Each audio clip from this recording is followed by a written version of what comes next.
Good evening, everybody. Welcome to the subcommittee hearing on Falmouth CWMP. My name is Andrew Putnam. I'm Falmouth's representative to the Commission, and I'm going to be the chair of the subcommittee hearing tonight. To my right is Mary Pat, our Commission representative. To my left, if my fellow members would also introduce themselves. John Harris, Minority Representative. Roy Richardson, Barnstable. All right.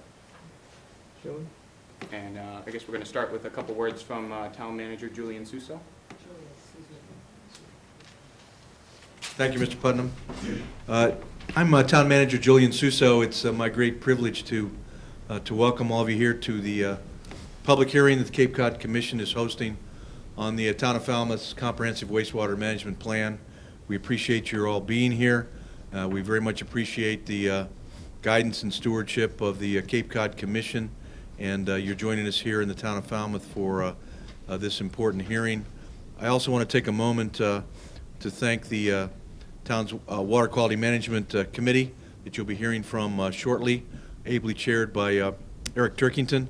We appreciate their steadfast work and tireless work in regard to this important plan and getting the town to this important watershed. So again, welcome all, and we appreciate your comments and thoughts, and thank you to the Commission. Thank you, Mr. Suso. I'm John Eidman with Cape Cod Commission staff. I'll serve as the hearing officer this evening. Note that the hearing is being recorded. There's a sign-in sheet in the back for all who would like to speak. There are copies of the staff report in hard copy if you'd like a copy of that. This is a joint hearing between the state MEPA office and the Cape Cod Commission regarding the Comprehensive Wastewater Management Plan and Targeted Watershed Management Plan presented in the final environmental impact report from the town of Falmouth. The project is not yet under formal DRI review with the Cape Cod Commission. Once the final MEPA certificate issues, the DRI review can then begin at that time. The purpose of this joint hearing is to allow a forum for public comment and some familiarity with the project, both on the part of the public and on the part of the subcommittee, who will be later reviewing the project as a development of regional impact. Also, public comments here may inform the comment letter, which the Commission will send to MEPA at the end of the comment period. The comment period with MEPA ends on the 3rd of January. Written comments may be provided to the MEPA office by that time. There's also a handout on the back table which provides the MEPA address, so you can direct written comments to the MEPA office. Those comments have to be received by the 3rd of January. Ultimately, this will culminate our review with a letter from the Cape Cod Commission, a comment letter being sent to the MEPA office by that time. The order of the hearing tonight will be an initial presentation by the town, comments from Commission staff, and we have Heather McElroy here tonight, who's with the Natural Resources Department of the Commission, Tom Cambereri, who's the Water Resources Program Manager, and Patty Daly, who's the Deputy Director at the Cape Cod Commission. We'll take any comments from the MEPA office staff who might be in attendance tonight. We will take after that, we'll take questions from the subcommittee for the town, MEPA, or the Commission staff. After that, we will open it to public testimony, both public officials and the public at large. After that, we'll bring it back for any final responses or comments, and after that, we'll adjourn the meeting. So at this point, we invite the town to present the project.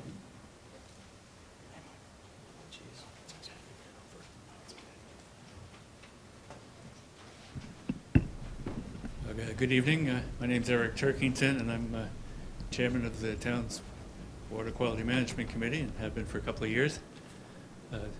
I'd like to thank the town manager and the Board of Selectmen for the support that they have given our committee over the past 2 years and its predecessor committees, and thank them as well for appointing such qualified and incredibly talented people to this committee. We have senior scientists, we have biologists, we have shellfish experts who, when they're not working for us, are working for countries in other parts of the world.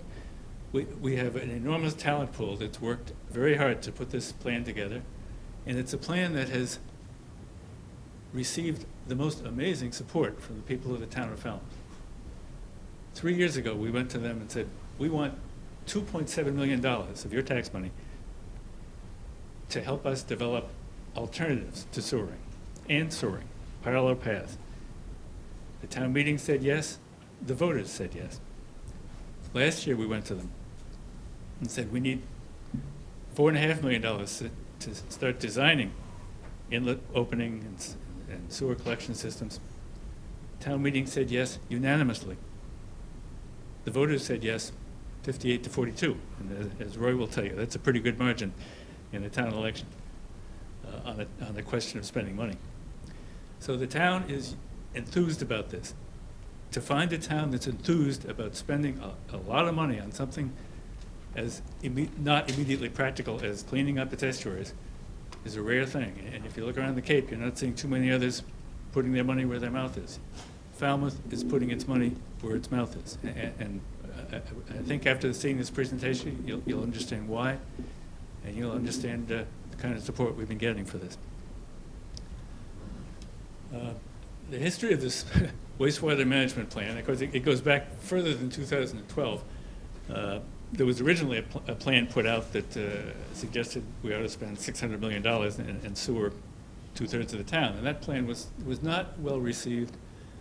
The selectmen instead appointed a committee to come up with a more acceptable plan, which our committee and the selectmen together did.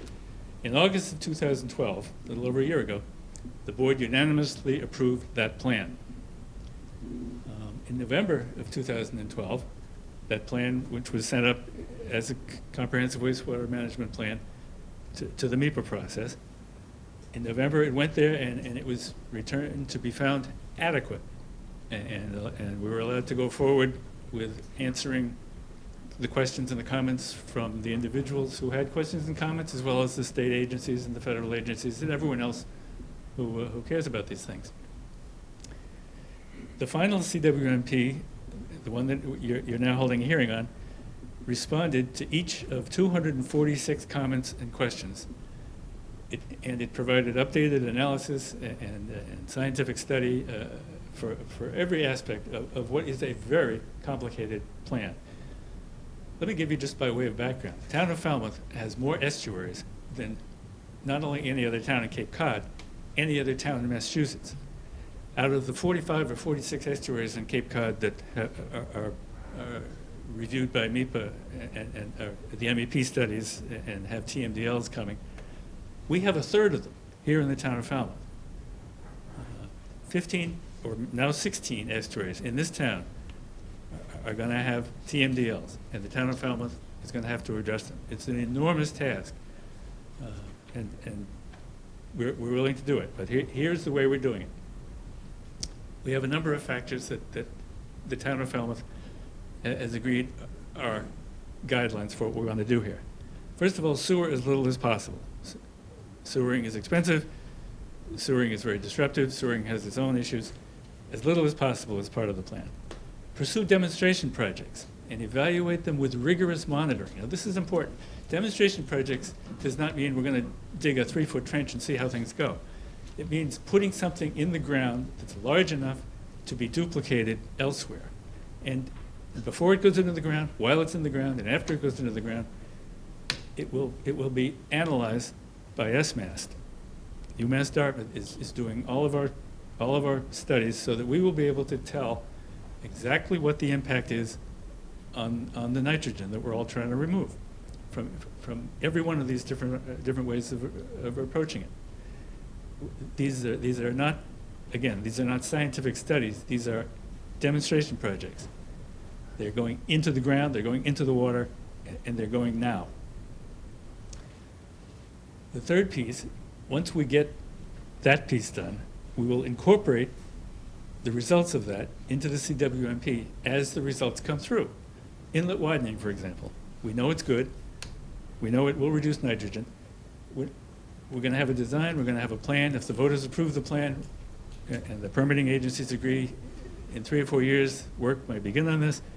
It'll go into there'll be a widened inlet, and we'll know, we'll be able to measure how much nitrogen is actually being removed.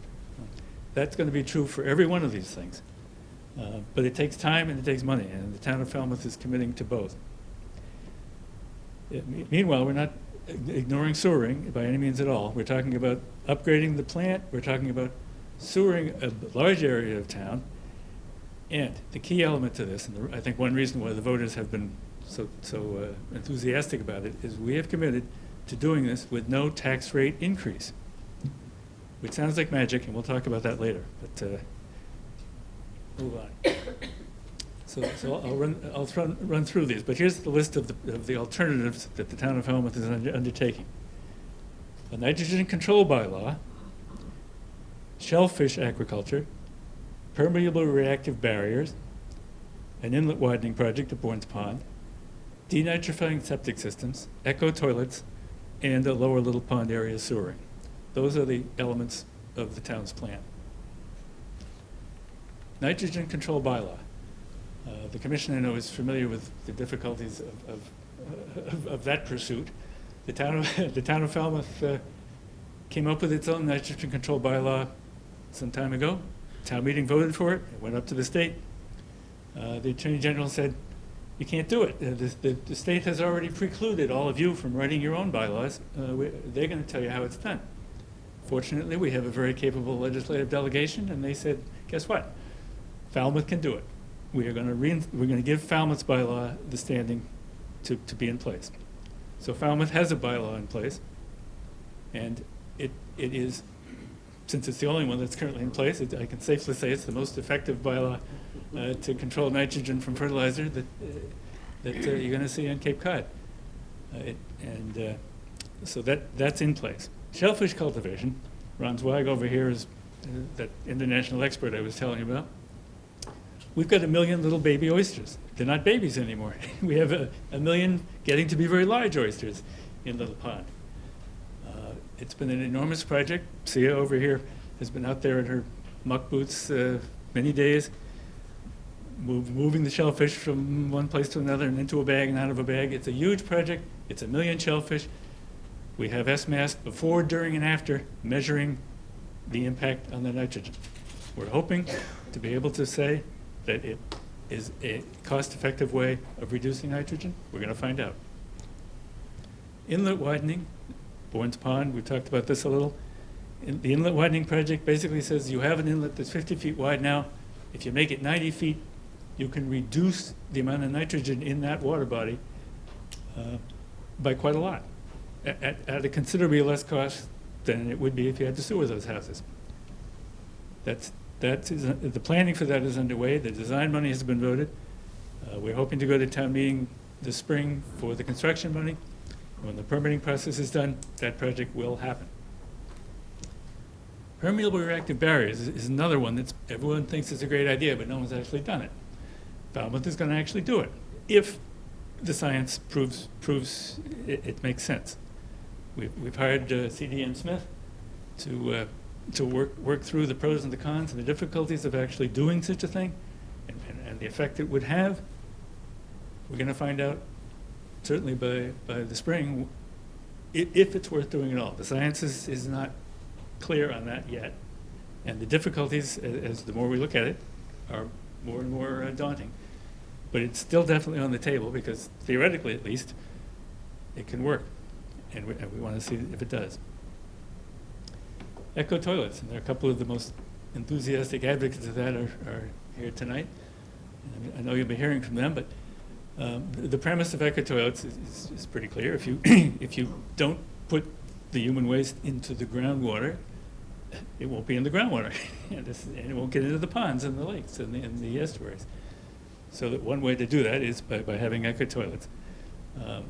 When we got into this eco toilet experiment, we found out pretty soon you had to get all kinds of permits, and no one else in the state had any kind of permits to actually install a lot of these things.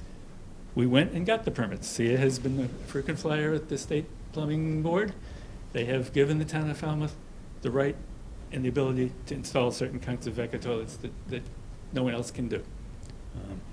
We've got George Hoyfelder studying before, during, and after as these things are installed. We have a public incentive program, $5,000. The town of Falmouth will pay you if you're willing to put these things in your house and participate in this program. So by the end of this, George will be able to tell what the impact is as far as the nitrogen reduction is, and we'll know more about public acceptability, we'll know more about costs, and we'll know about it in real-world measurements, not on-the-shelf academic exercises. The last piece, and of course the most expensive piece, is the sewering of the Lower Little Pond watershed. Lower Little Pond, for those of you who are familiar with Falmouth, is sort of between the Heights and Mary Vista. It's just south of the Falmouth Mall. And it is the most nitrogen-impacted water body in the town of Falmouth by far. We've had fish kills there. Nothing good grows there, except for our oysters now. But we are proposing to sewer the Lower Little Pond watershed, the whole watershed. It could reduce the nitrogen load by the models by quite a lot, from 0.83 to 0.495 milligrams per liter, which is very close to what the TMDL requires. It's a good area to do this because it is an area that has very many small lots with houses bunched together. It's almost at build out. A lot of these homes still have cesspools and things like that, and frankly, it was on the town's to-do list 30 years ago, and we never did it. But if the voters are willing, and the regulators are willing, we're going to do it now. You can see on the map there, for those of you who are familiar with Falmouth, on the right is Mara Vista. You can see how those little houses are all jammed together there on the very small lots. And on the left is Falmouth Heights, and in the middle is Poor Little Pond. The big blank space up at the top there is the Falmouth Mall, which was built on a cranberry bog, which may have something to do with the nitrogen problem too. Go. Okay, adaptive management. Jerry from our wastewater superintendent is here, and he's going to talk more about that later. But a key element of this whole plan is the premise that we're going to sewer this one area, and we know it needs to be done there, and it's the most cost-effective place to do it, and it's going to have the best results of anywhere. All these other studies are going to have to pass the test of how well do they work, what do they cost, what's the public acceptability, how does that compare with sewering. Adaptive management basically says, as you learn from each of these things, each of these projects, you feed it into that kind of conversation, and you see what you need to do better, you see what's going to work, you see what's not going to work, but you don't know it until you try it. And the thing we've learned in this whole process is that no one else has tried it. And it's not, and we're only the first because our town gave us the money to do it, frankly. Everyone else has been dealing with studies and theories and ideas. We're trying to get it down to what works in the ground and what works in the water. Financing is the key, the 800-pound gorilla in everybody's room, including the town of Falmouth. And I will just give you a couple of minutes on that because it's an interesting paradigm, and so far it has been acceptable to the people in Falmouth. But basically, what the town's proposal here is, over the last few years, thanks to good management, the town has opened up what Peter Boyer used to call a window of opportunity, which is a revenue stream that comes from previous bond issues being paid off and new debt not being acquired yet. Now, the proposal obviously here is to acquire new debt, but we're trying to acquire this new debt within that window so that the revenue stream that is being freed up is made available to pay for the new debt. This is how we can say to the voters, it can be done without raising your tax rate. Now, there's some pieces that have to happen for this to all fall together. One of the pieces is we have to get an SRF loan. Okay, we can't do it with the usual bonding. It's either it really should be a 0% SRF loan, which is available to the towns in Falmouth on the Cape if they meet certain criteria. The criteria we have to meet are a vote of the town to adopt a flow neutral bylaw. We just did that at our last town meeting. The other criteria is we've got to have an approved CWMP. And we're going to find out in January if we have that. With those two things, we can go to town meeting and say, we are eligible for a 0% loan or a 2% loan. With that kind of financing and the revenue stream that we can project, we would have enough money to build the sewer addition, to provide the construction money for the opening of the pond, and probably to do a PRB as well, without raising their taxes. And as you all know, especially Roy, who's been in the business for a while, if you go to the voters and say, we want to do wonderful things and we want to raise your taxes, you get a very different answer than if you say, we want to do these things that you want, and we found out a way to do it without raising your taxes. That is the deal that the people of Falmouth have bought, that if we're not raising the taxes, they want us to do these things. I don't think any of us want to go back and revisit them with the idea that, well, we were just kidding about that, we're going to raise the taxes, because that will not fly. We know it, you know it. It hasn't flown in any other town in Cape Cod except Chatham. So a lot of things have to come at a certain time. This window of opportunity, which we talked about, does not last forever. It lasts this year. If we don't do it in April, it closes. So things have to happen in a certain sequence, and we've been very happy with the kind of support and cooperation that we've gotten from the Cape Cod Commission on this. We need that same kind of support and cooperation from the environmental agencies and from the financing agencies and for a lot of different agencies. We are getting it, and I think all of us are pleased to think that with your support and with all their support, come April and May, the voters of Falmouth will once again say, we want to do this, and Falmouth will get it done.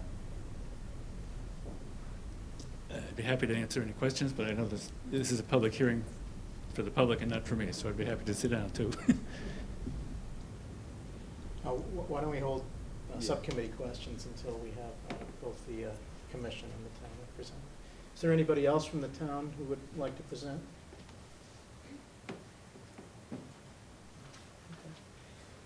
Okay. We're going to ask the commission staff for some comments. Most of the comments are in the staff report, copies of which are at the back of the room. Most of the technical disciplines of the commission reserve their comments until such time as the CWMP is reviewed as a development of regional impact, and until such time as the plans are more specifically detailed, and that would be at the development of regional impact stage. But I would like to make some high order comments in some areas in the staff report, natural resources and water resources. And I know Tom or Heather may make some comments, further comments on those after I speak.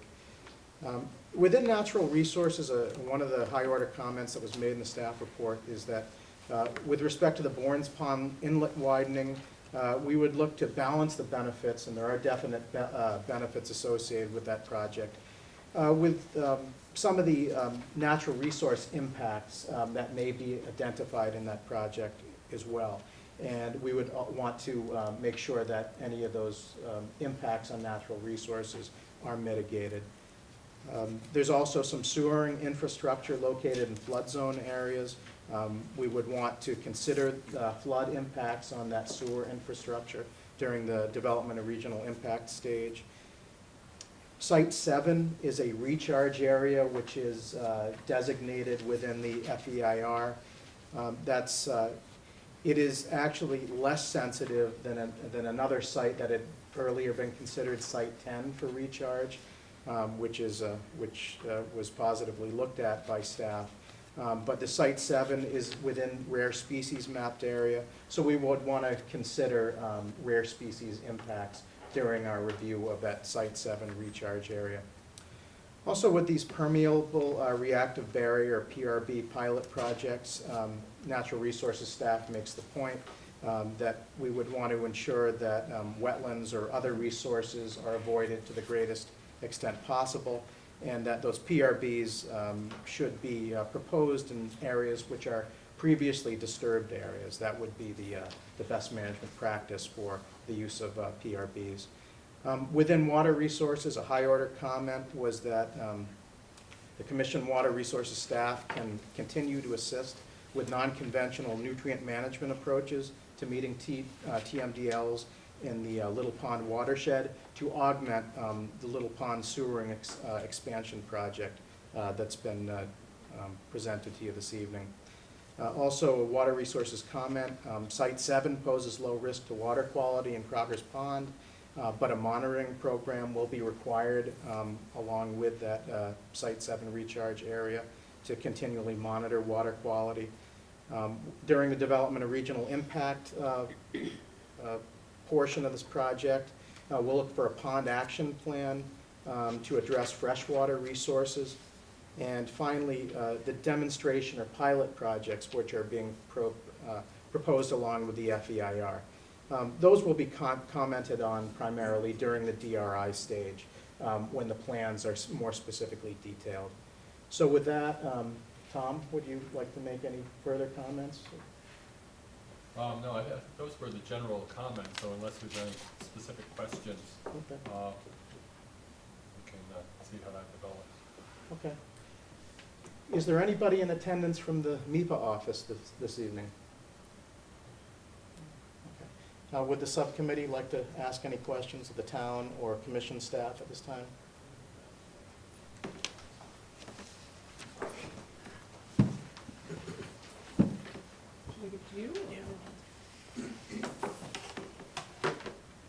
First, Mr. Turpin had indicated that this would have to be completed by April of next year, and so that's clear. It's clear to me that it's a time of urgency. But what's the gating factor? Is it the commission, or is it your committee, or is it the state? Who's got to be finished by April?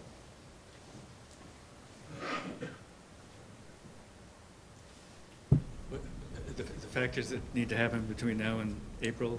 Yeah, you indicated April, because I was just curious, well, who would in fact be the gating factor in this whole thing? It's a rather extensive project, and I hate to see it get to a situation where it's not completed because of the fact that we couldn't get things done by the 30th of April, I guess that's the date. Right. Well, here's the timetable piece. We have an April town meeting and a May election. And in order for this to happen, it has to be at the town meeting in April, and it has to go to the voters in May. Okay. Because even though we're saying we can do it without raising the tax rate, it still has to be voted on by the voters, because it's considered a Prop 2.5 override, even though it's not raising the taxes. So, and we wouldn't have it any other way, frankly. It's a lot of money, and the voters should be the last word on it.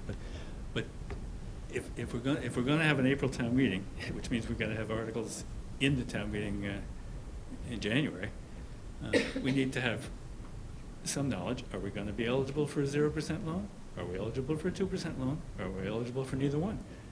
We need to know that. We need, do we have an approved CWMP? Do we not? We have the commission process, the DRI process. What stage is that going to be at? I understand that the commission certainly has expressed their willingness to do that in an expeditious way, but their process can't begin till the MIPA process has worked its way. So there's a lot of pieces here that need to fall into place in the next couple of months. Obviously, the most critical one right now is the CWMP. Because without that, the commission can't move, and without that, we know we wouldn't be eligible for 0% loans. So that's kind of the immediate issue. Others are in the picture, but those are the pieces. Thank you. You have an interesting task, try to make all these things come together at the same time. The staff indicated that numerous, I guess, would be action items. It could be as many as 15. And my question is, will all of these things be submitted under a separate cover to the committee in Falmouth, or because you're saying that we have to review this in the DRI process should that come along? Is it? Well, why don't I think Patty has a few comments, and if she doesn't answer them, I'd be happy to address your specific. I think, our staff report, again, our comments are just going to the MIPA office as they consider their MIPA review. our comments are couched within the context of understanding that Falmouth has done a lot of work here, and that they are poised to really start the first nitrogen removal, strictly nitrogen removal projects on Cape Cod, and we're extremely supportive of that. So while we may have had some specific comments about the CWMP, that's kind of put in the context of understanding how important it is that the project move forward. To directly answer your question, I think we can address any of the staff comments through the DRI process, whether it be through information we get between now and when we render a decision, or through a conditioning of the DRI that we can work with the town going forward. Okay, perhaps I misunderstood it, because I heard him listing lots of things that he was expecting. And so my understanding was that these were action items that would go to committee, or someone would have to come back to us to tell us exactly what it is you plan to do. But I guess that's not the case.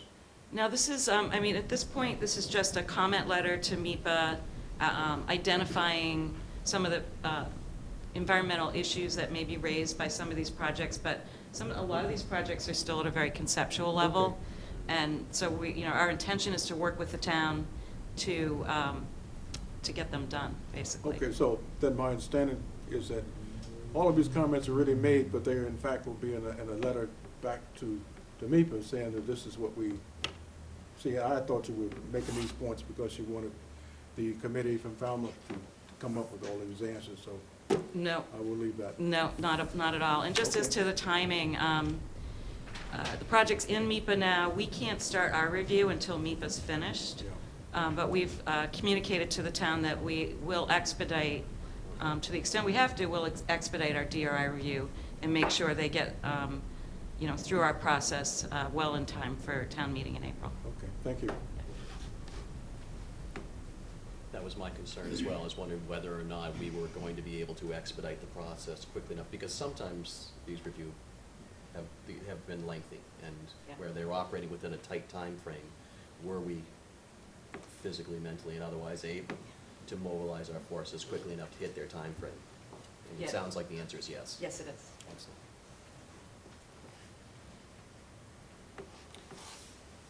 Any further questions? Doesn't look like it. Nope. Be curious to hear from the public if Yeah. there's any other testimonials. At this time, we'll open the hearing to public testimony. Are there any federal officials who would care to provide testimony? Any state officials who would care to provide testimony? Any local officials who would care to provide testimony? Does that include committee members? Yes. Yes, sir?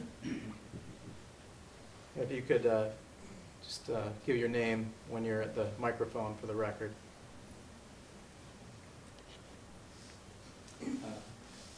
First of all, I'd like to thank you very much for this public session and for the comments period that you've Who is he? offered. My name is Ron Zweig, and I'm on the Water Quality Management Committee of the town.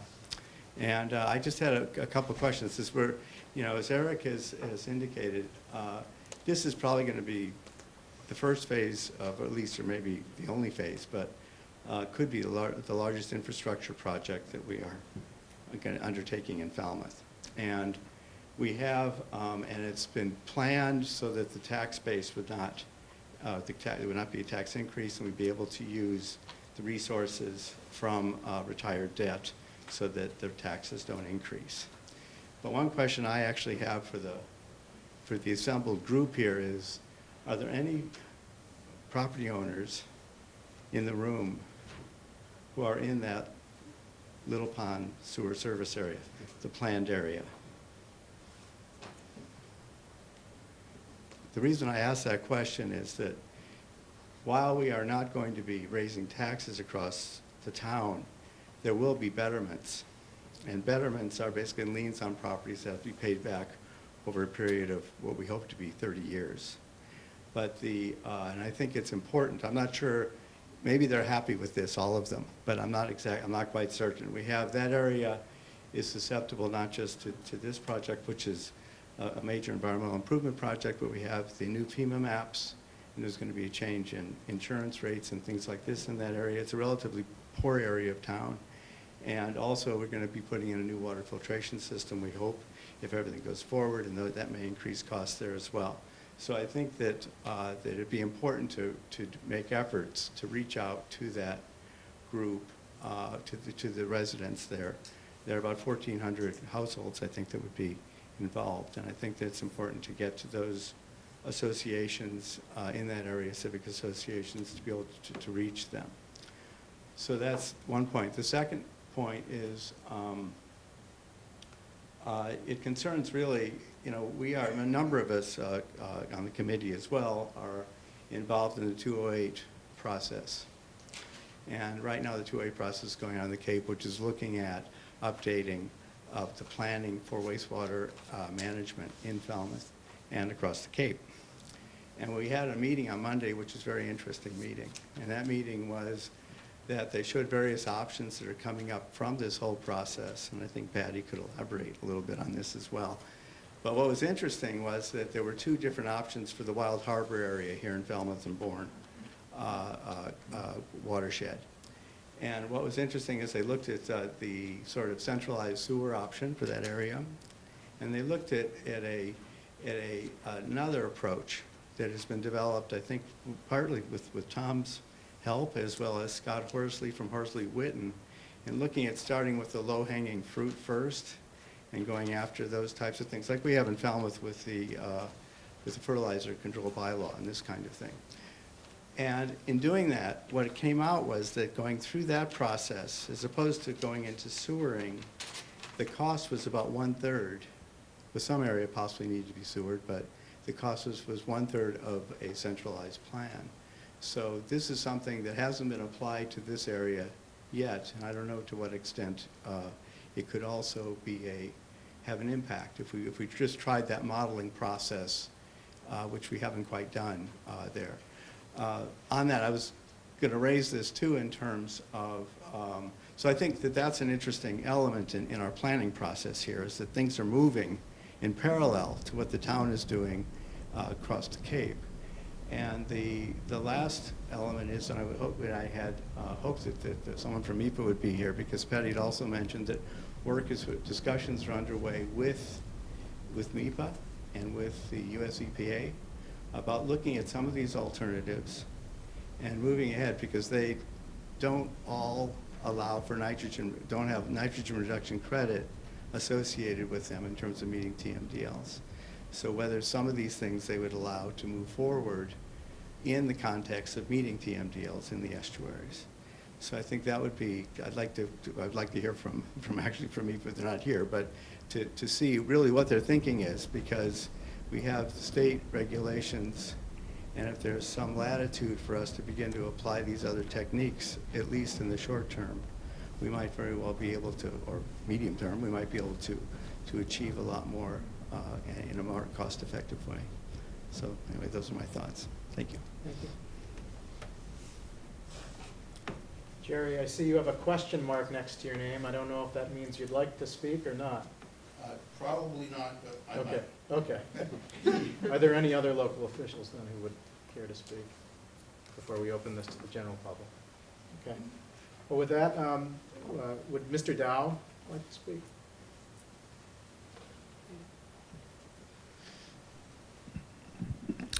Thank you very much for being here. I wanted to give credit to the Water Quality Management Committee for all the work they did. I'm David Dow. I live in East Falmouth, and I'm representing the Sierra Club. We support the general concept of having some combination of decentralized and centralized approaches to deal with our wastewater challenges here in Falmouth, but the devil's in the details. Our group has reservations about proceeding with the Little Pond sewering before the other pilot projects are completed, because we don't know how effective they're going to be, and what both in treatment efficiency and also cost.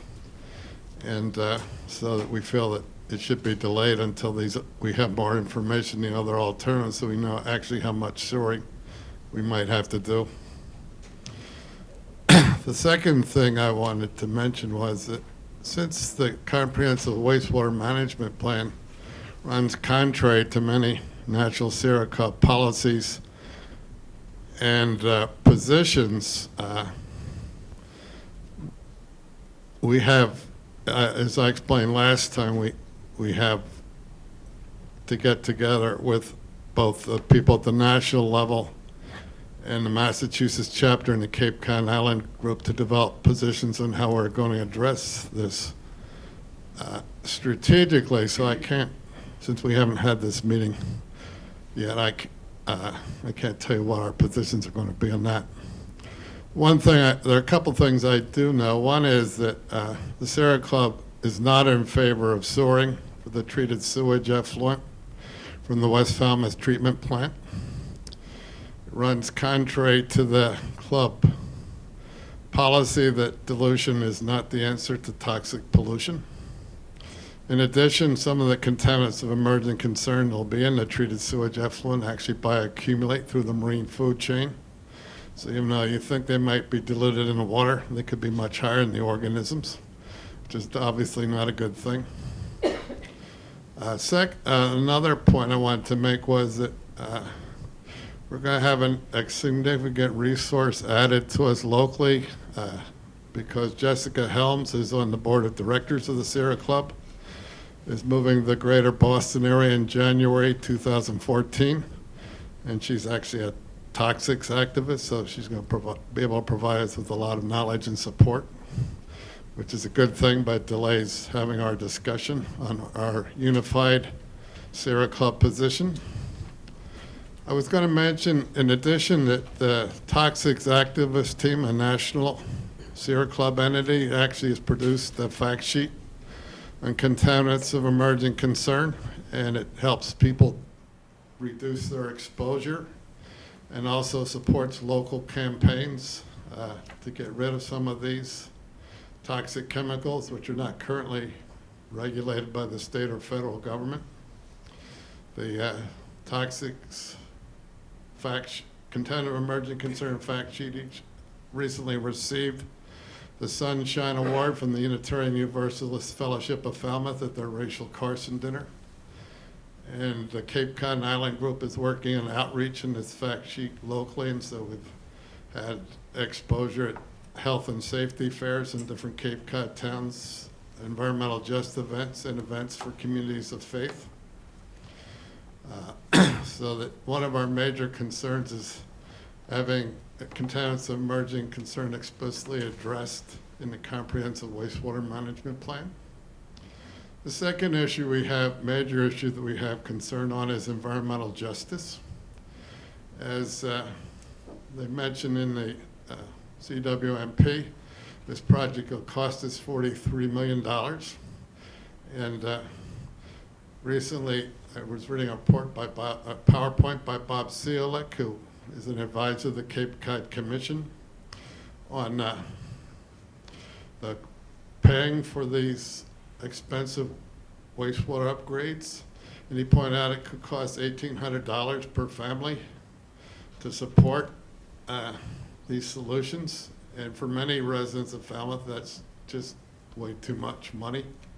They'd actually have to move someplace else if we were going to charge that much. So we need some way to address how these people are going to be able to afford to live here and have some way to deal with this. And it doesn't seem anybody's addressing this concern. And the head of our group, Bob Murphy, actually received a National Service Award from the Sierra Club for his work on environmental justice at the local level, so that he has a strong interest in this topic, and as do some of our other executive committee members. We actually favor the sequenced approach that the Section 208 Cape Cod Commission program is considering, where you start with the low-hanging fruit, things like the fertilizer bylaw, using green infrastructure for stormwater and other things, and then proceed up until you get to the point where you decide about putting sewers into areas that are densely populated, so that we feel that the two processes, the Section 208 process and the comprehensive wastewater management plan, need to be integrated in some manner. I've actually myself been participating in the Wacoy Bay, Pompanesett Bay Working Group for the Section 2.8 program. And Falmouth, Mashpee, Sandwich, Bourne, well, not Bourne, probably Sandwich, Mashpee, Falmouth, and Barnstable all have different approaches they're using, and so it's not obvious to me how all these are going to be integrated, but we need to have some way to do that. So I would urge you to consider that when you're evaluating this proposal in light of that process. And they're going to have, I gather they're going to have a summit for these working groups in January, so we'll soon know what their, hopefully, master plan might be. So and the final thing I was going to say is we're going to have an ex-com meeting on Tuesday night, and we'll decide whether we're going to submit written comments by January 3rd. We submitted written comments last time, and a lot of our concerns are still the same. But, you know, I don't know whether we'll repeat it or just augment it with some of the points I've made here. And I want to thank you for your consideration of these comments. Thank you. Thank you. Patricia Handley? Are you the chair or are you the chair? It's the hearing officer. Can I give you those and you can pass them down? Sure. Thank you. Ms. Dyden, Point of information. That's, I'd like to know if Mr. Donald, he will be submitting a position paper to the subcommittee on his comments. They're rather extensive and specific to the issues and concerns that he has presented on behalf of the organization he represents. I can send you comments that we submitted last time to Mass EPA. Okay. NEPA. So if you leave me your email address, I will send them on, or I can send them to Patty and she can distribute them. You should send it to the commission so that all of the commissioners can read Okay. it. I think actually they'll probably see that we actually sent comments in on the regional plan that the commission had. You did. They're somewhat similar to our comments on the Falmouth Comprehensive Wastewater Management Plan. We Yeah, submitted comments in 2 other towns as well on their CWMPs. Yeah, I was interested because there were a lot of things that's specific to Falmouth. And since we were holding a hearing here as it relates to Falmouth, that's why I asked the question. But if you can make available that and plus any other points you raised during your speech there, then I think it would be beneficial for us when we go through the DRI process. I'd be glad to do that. Thanks for your interest.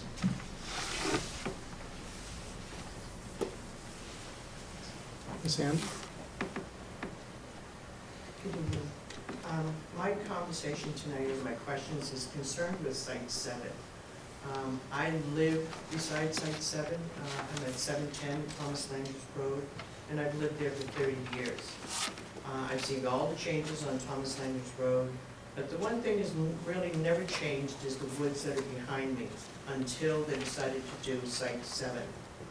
I've walked that area. It's got a lot of hills, big boulders, kettle holes, swamps, and now you're going to put in 2 infiltration beds.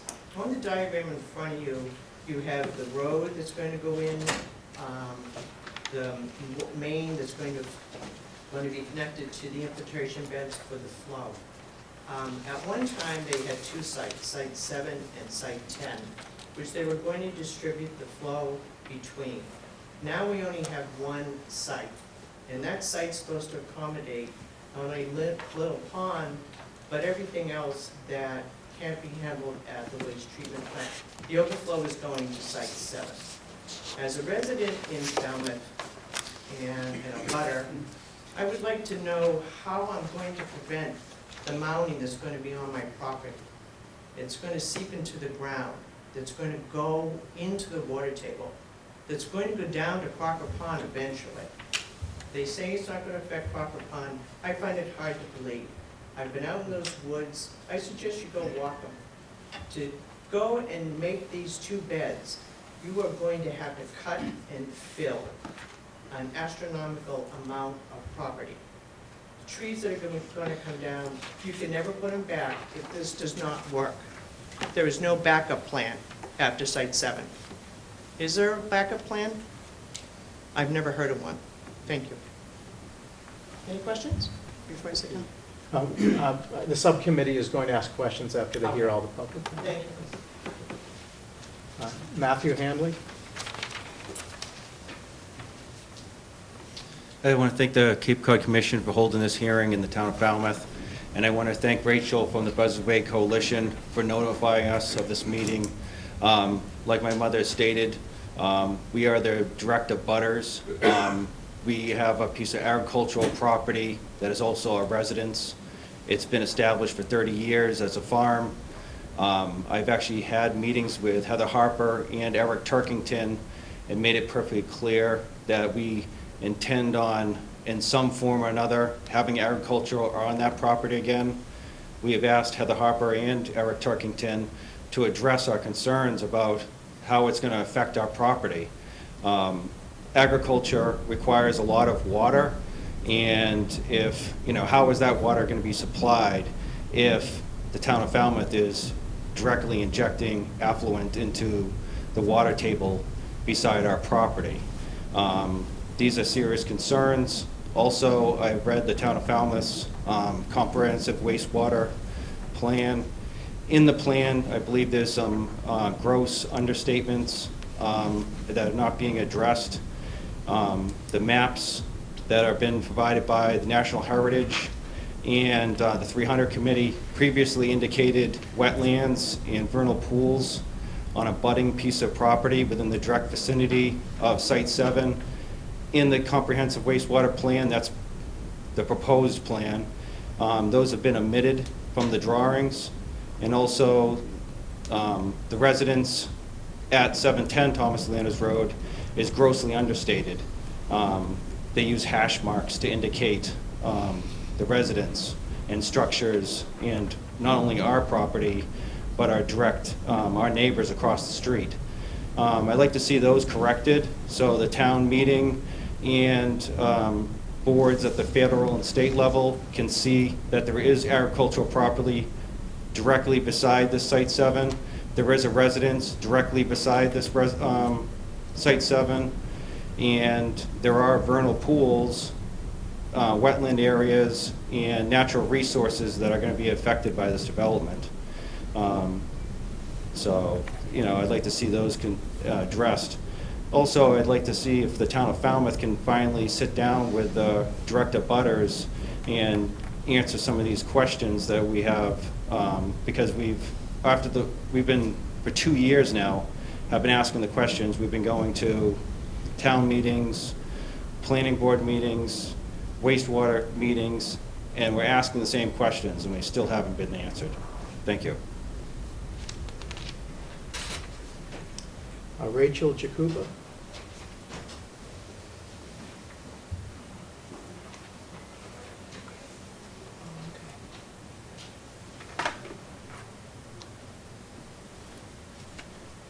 Hi, my name is Rachel Jakuba, and I'm the Science Director for the Buzzards Bay Coalition.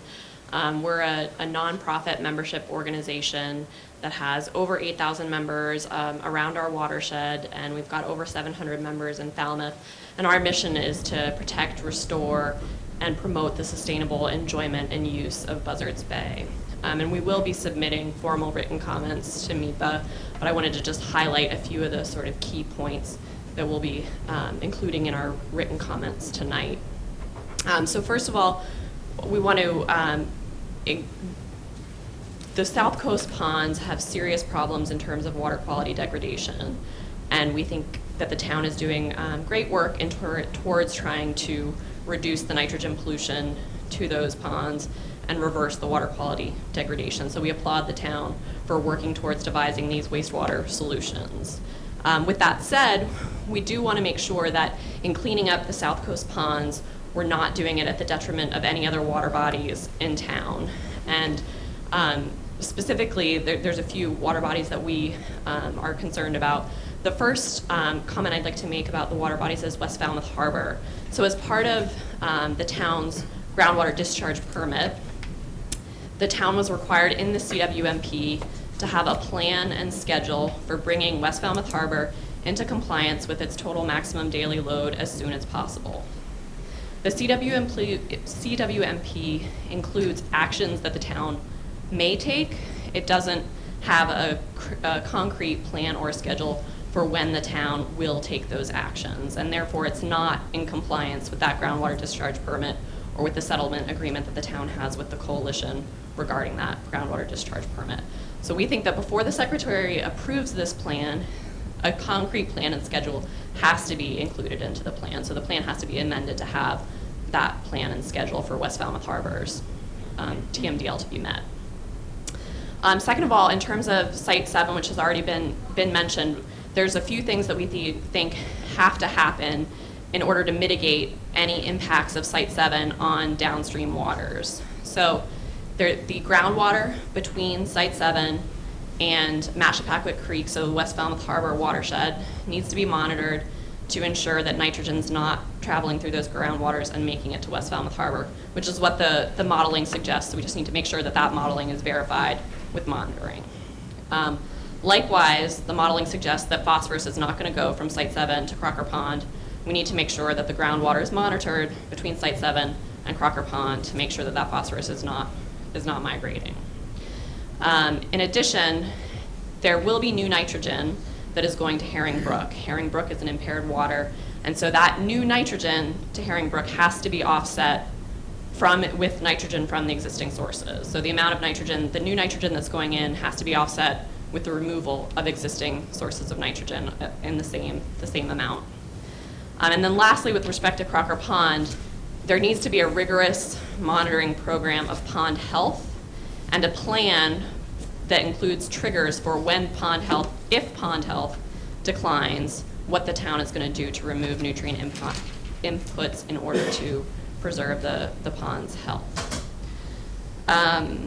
There are several new MEP reports for other water bodies in Falmouth that these MEP reports didn't exist at the beginning of the planning process. So Quisset Harbor, Wild Harbor, Rand's Harbor, Fiddler's Cove, all these water bodies require reductions in nitrogen. And so they're not included in this plan at all, and we think that at a minimum they should be mentioned as water bodies that could be included in the plan as notices of project change over time, because we're concerned that if they're not mentioned and included as notices of project change, that they won't be incorporated into the town's wastewater planning until the end of this planning period, which is 2035. And so that's a lot of time for additional degradation. And then lastly, I guess I just want to say that we support the towns looking at an ocean outfall. So right now, the town has had a very difficult time finding a place to discharge even highly treated even highly treated wastewater into the ground, simply because all of Falmouth estuaries are in trouble, that they can't handle more nitrogen. And putting an ocean outfall in would bypass the inshore sensitive waters and move things offshore. So thank you very much for the opportunity to provide our comments. Hildy Manga.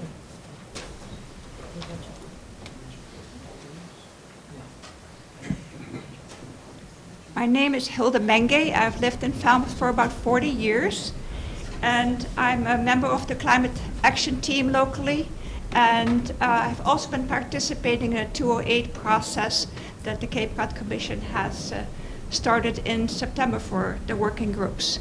I've also participated in all the tech panel committee discussions that have been taking place in Barnstable. The CWMP are developed to address water pollution. Pollution is nothing but the resources we are not harvesting because we have been ignorant of their value. That's Buckminster Fuller. We are completely dependent upon the natural world for our survival and prosperity. Humanity, economy, and the planet's ecosystem operate as a single interdependent system, and this system is in serious trouble. Human activity is putting such a strain on the natural function of the Earth that the ability of the planet's ecosystem to sustain future generations can no longer be taken for granted.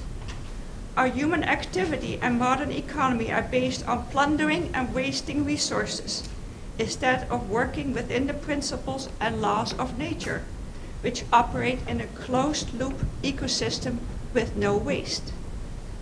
The Falmouth CWMP and all CWMPs are based on archaic regulations, most of them many decades old, when governmental wealth and corporate greed allowed the development and construction of federally funded human support systems such as centralized sewers that ignored all basic laws of nature. With interconnectedness of life and links in the ecosystem broken, the global and local economy and society crashes through pollution and resource depletion. Economic crashes are just that, a reflection of environmental crashes. The poor will suffer first and disproportionately. The gap between the poor and the rich widens with an ever-increasing number of people entering poverty and small minority holding on to most of the wealth and power to ensure the continuation of constructing wasteful human support systems such as central sewer systems and high-tech energy-demanding water filtration plants. That is where we find ourselves now, locally, nationally, and globally. And this CWMP will continue this path of pollution, resource depletion, and socio-economic injustice. This CWMP and all CWMPs have an extremely narrow focus of reducing nitrogen loads and complying to regulatory TMDL levels, with the main purpose to qualify for low state loans, without any guarantee that by working towards and even achieving these narrow goals, that the aquatic ecosystem will rebound and flourish again. Regulations are by design narrow, and ecosystems are by design extremely complex and cannot be restored with narrow objectives. Central sewer systems, as proposed in this CWMP, consume and waste resources every step of the way. At great cost, central sewers remove 100% of the septic nutrient load from one watershed and dump all the nutrients, except about 70% of the nitrogen which is gassed off, in another watershed, by injecting nutrient-rich, now polluted drinking water into the groundwater, and by hauling all the remaining nutrients off the Cape as sludge to be incinerated and landfilled. Do we really think that we can clean our waters and an environment through waste, pollution, and resource depletion while polluting air, land, and water of our neighbors? Such system will prove to be not only environmentally destructive, but economically devastating, as I mentioned earlier. When the interconnectedness of the ecosystem is broken, the economy will crash. And we see that all over the world. Systems based on ecological principles, however, will develop numerous co-benefits that will build resilience and closed-loop economies in the society. During the recent 2008 wastewater planning process, the Cape Cod Commission, with the help of technology experts, has recently developed a technology matrix comparing many technologies that could assist in cleaning our water bodies. Ron Zweig mentioned this already. Based on this matrix, a computer model was developed to evaluate these technologies and to determine which ones could reach the narrow goal of TMDL for the least amount of money. At a later stage, all the co-benefits, such as jobs, resource recovery, energy, water conservation, social justice, and all the disadvantages, such as resource depletion, pollution, and lack of resilience, of each of these technologies will be added to the matrix and then to the model, which will broaden the scope of evaluating each technology. By running this model in our working group last Monday, it became immediately evident that the technologies that are based on ecological principles, such as shellfish farming and eco-toilets and stormwater mitigations, can reach the TMDL goals at the least costs, and we expect to find out later, also with the most built-in resilience and co-benefits. Knowing this and realizing the global climatic, environmental, and economic demise we are in, how could anyone with a clear conscience accept and finance a CWMP that focuses first and foremost on the least adaptive, most expensive, most wasteful system of sewering, central sewering, instead of starting with the most adaptive, least expensive, environmentally benign system. The Cape Cod technology model showed it clearly. Start with the low-hanging fruit and use adaptive management to adjust as needed. Falmouth citizens have also spoken clearly with their money. They want to see these ecological-based systems demonstrated and see what they can achieve before investing in more central sewer. Financing and investing in the CWMP is a waste of money and resources no human society can afford to waste, and neither can Falmouth.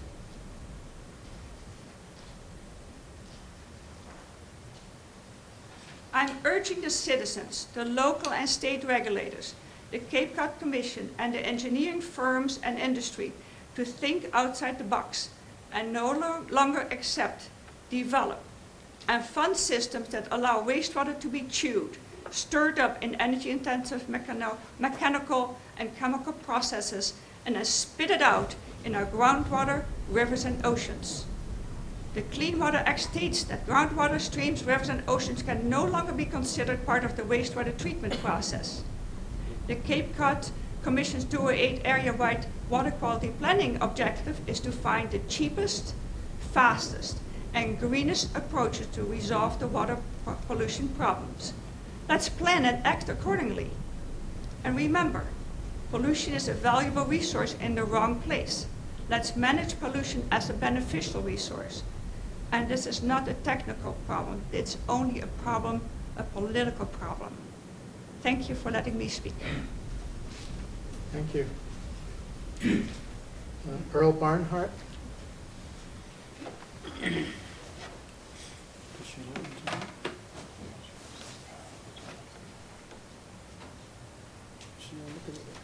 My name is Earl Barnhart. I've been a resident of Falmouth for 41 years. I'm the executive director of the Green Center, which is a nonprofit educational organization that focuses on ecologically sustainable methods of providing basic human needs of food, water, and shelter. I'm a member of the Citizens for Economic and Ecological Sustainability in Falmouth. I'm currently a member of the Cape Cod Commission's 208 Plan Working Group for this watershed. And I've been closely following the development of this CWMP for 3 years. The title of this document is Comprehensive Wastewater Management Plan. However, in its present form, it is not even remotely comprehensive. If this document were comprehensive, it would suggest solutions to Falmouth's 141 freshwater ponds, most of which have the same water quality problems as Falmouth's coastal ponds. If this document were comprehensive, it would analyze the interactions between Falmouth's water supply, public water supply, and the use of expensive pure water in flush toilets and sewer systems, and compare the amounts of water used and the costs of water used by sewers versus all the other alternatives. If this document were comprehensive, it would focus on ecological processes and ecological solutions. In nature, organic wastes move in cycles, and the nutrients are recycled and reused again and again. The fundamental ecological error of our community is that we put human wastes into water in the first place. Experience has shown that it is virtually impossible to separate them out again. In centralized sewer systems, many of these organic wastes go into pipes on a one-way trip to the ocean. These nutrients are never recovered and reused again. They are wasted and they are lost.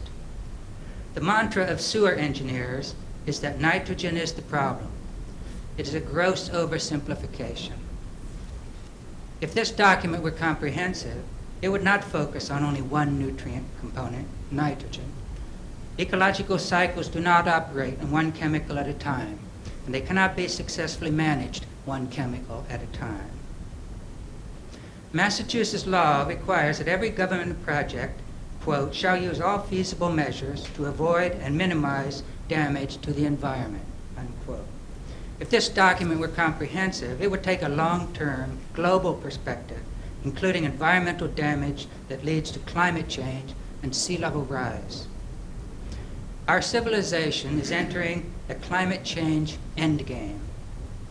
There is mounting evidence that if society continues with business as usual, we will burn through all of our remaining fossil fuels in the next few decades in a final burst of consumption and waste, resulting in permanent droughts, global famines, species extinctions, and human catastrophe.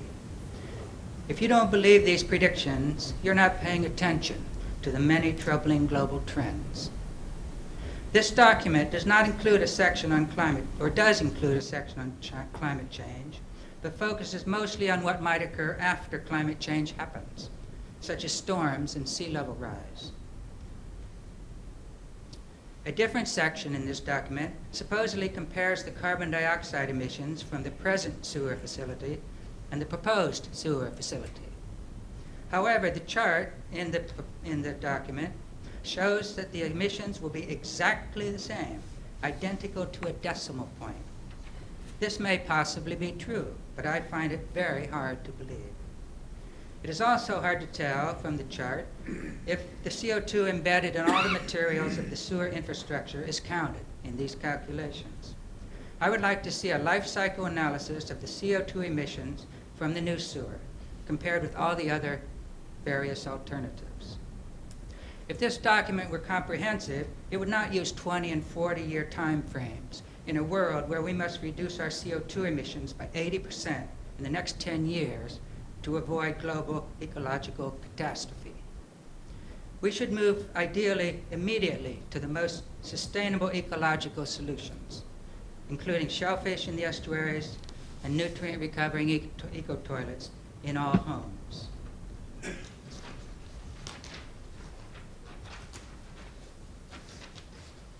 If this document were comprehensive, it would address the likely modes of failure of sewer infrastructure if subjected to ocean rise, to possible future restrictions on CO2 by the government, and possible future restrictions on exporting sludge to other people's communities. If this document were comprehensive, it would address the problem of persistent and toxic chemicals in our wastewater and analyze which technologies could most effectively manage and mitigate those chemicals. Wastewater planners call sewer technology the traditional or conventional solution. They dismiss ecological solutions as unproven alternatives. Our planners lump these other solutions together in a parallel path to sewers. This view results in planning to build sewers first, using virtually all possible available money, and then later, maybe, consider adding an ecological green infrastructure. However, recently, the Cape Cod Commission's 2A planning process has clearly shown that some green alternatives, such as oyster culture and eco-toilets, can easily meet the TMDL nitrogen targets without sewers, and are cheaper than sewers, without even including the many co-benefits and recovered resources of the green alternatives. Based on this information, the time for adaptive management is not later and not 3 years, but now, and particularly not after spending $50 million of taxpayers' money on a permanent, irreversible sewer. Falmouth should step off of the current path of sewer technology and move on to the cheaper, more sustainable, parallel ecological path. In conclusion, I recommend that you reject this document in its current form and send it back to focus on attention to Falmouth's 141 freshwater ponds, most of which have the same water quality problems as the coastal ponds. To do an analysis of the relationship between Falmouth's public water costs and each potential wastewater solution. Add a clear, complete analysis of the projected carbon dioxide implications of each potential wastewater alternative. Start an adaptive management now. Eliminate the most expensive option of constructing more sewer infrastructure.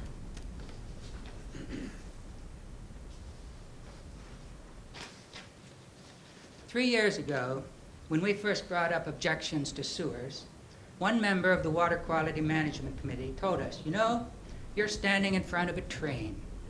And he was right. It has been remarkably hard to slow or stop the relentless drive towards sewers by our planners and government officials. A cynical person might come to believe that sewers are favored so strongly because they financially benefit large engineering corporations and real estate investors. So rather than getting out of the way of the train, we have put our efforts into warning the passengers of the train, who are the citizens of Falmouth, that their train is likely to take them over a financial and ecological cliff. Our hope is that these comments will eventually be heard and understood by Falmouth citizens and Falmouth's children, who ultimately are the ones who have to pay the costs for the plans in this document and for your decisions about it. Thank you for your attention. Thank you. Question. Will Mr. Bernhardt be providing a copy of his letter and statement to the commission? If anybody who has spoken would like to provide written comments. Thank you. For the record.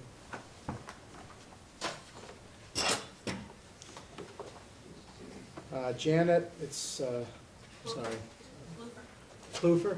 Okay, thank you. K-L-U-F-E-R? K-L-U-E-V-E-R. Okay, thank you. My name is Janet Kluper, and I represent the Green Center. My father grew up during the Depression, and his mantra was, waste not, want not, which is something we should all live by. But what are we doing with our water? We're wasting it. Our water is a precious resource that we are squandering. Using sewers to bring fresh water to houses for toilets and bringing it back contaminated water to a sewer plant makes no sense at all. There are nutrients in our waste that could be used for fertilizer, but what do we do with it? We waste it, just like our water. The average person flushes about 7,000 gallons of clean water each year, water from our sole source aquifer that will become scarcer as climate change causes sea level rise and reduces the amount of fresh water available to us. We all need to start working on ways to conserve water and build a sustainable future. We need to open our minds to changing our wasteful practices. For these reasons, I urge you to please make composting toilets a priority in the CWMP. The benefits are many: no water use, minimal energy use, low cost, low maintenance, nutrients can be recovered, and they can be installed quickly, unlike sewers that will cost millions of dollars, years to construct, and are very expensive for the homeowner. Take the time to educate the public about composting toilets. I'm sure that the residents of Little Pond have not been surveyed or have not been told about the costs and informed that 44 million as opposed to 14 million for composting toilets is a better option. Thank you. Stephen, is it Rafferty?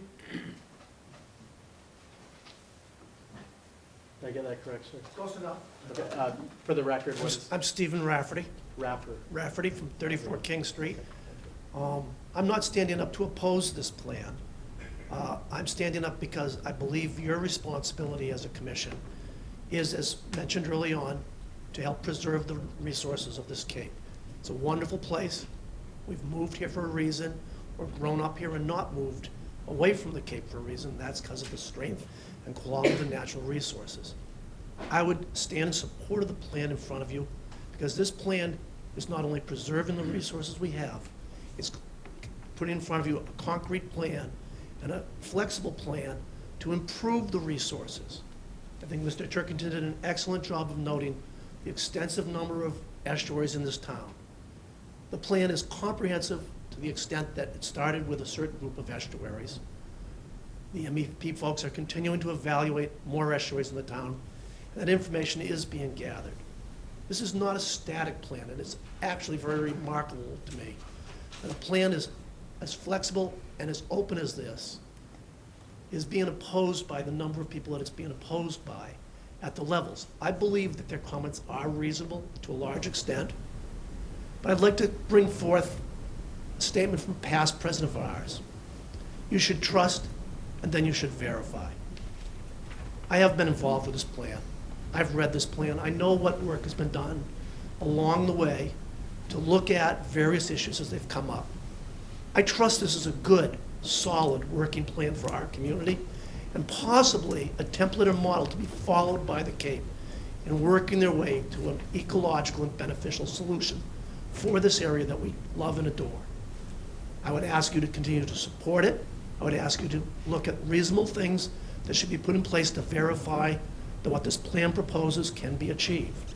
This plan is making some very, very broad and I think creative approaches, looking at alternatives.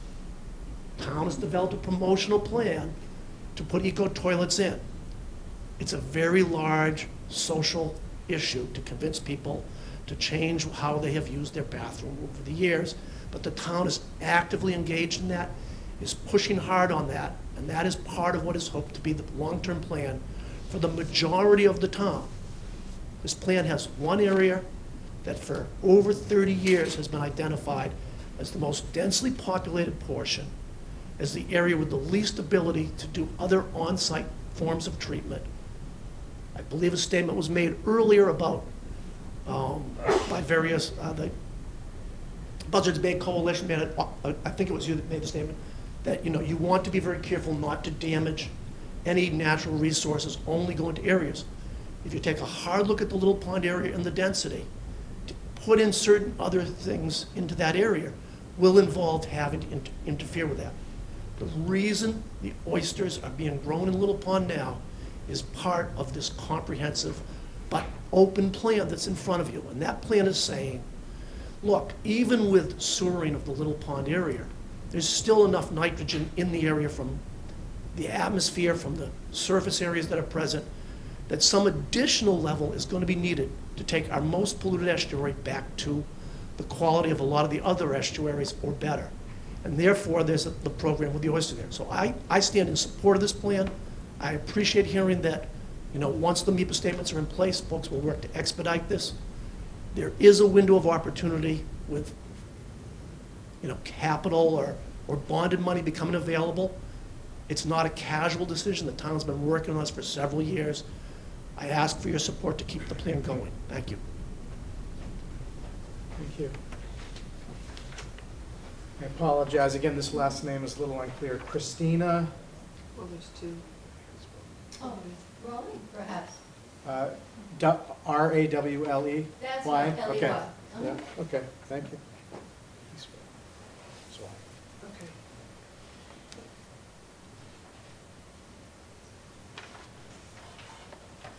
Good evening. Yes, my name is Christina Raleigh, and I am a longtime resident of Falmouth since, 1972.